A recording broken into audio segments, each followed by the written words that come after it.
அக்காவை திட்டினியாம்மா? எதுக்கு திட்டின? எதுக்கு உன் மடியில் உட்காருல? அனுக்கு என்ன சின்ன குழந்தையா? அப்புறம் என்ன சொன்ன? அனு அக்கா உட்காரு மடியில். நான் தானே சின்ன குழந்தை. அப்பா பெரிய பிள்ளை இல்லை. அட்டை மடியில் உட்காரக்கூடாது. உட்காரக்கூடாதா? கீழே தான் உட்காரணும். ஸ்டூலில் தான் உட்காரணும். ஸ்டூலில் தான் உட்காரணுமா? மடியில் உட்காரக்கூடாதா? ஆமாம், சின்ன குழந்தைங்களா மடியில் உட்காரணும். இப்போ அக்கா மடியில் உட்காந்தா என்ன? ஏன் சின்ன குழந்தையா? அனுஷாக்கா பெரிய பிள்ளை தானே, ஸ்கூல் போகிற பிள்ளை தானே, அதனால மடியில் உட்காரக்கூடாதா?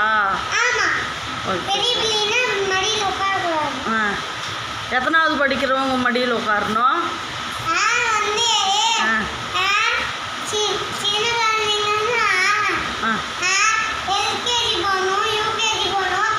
பெரிய பசங்களாம் ஒன்றாவது போகணும்.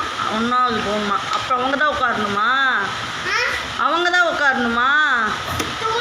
ஸ்டாப்பில் உட்காரணும், ஸ்டூலில் உட்காரணும். அப்படியா? அங்கே மட்டும்தான் உட்காரணும். சரி சரிடா.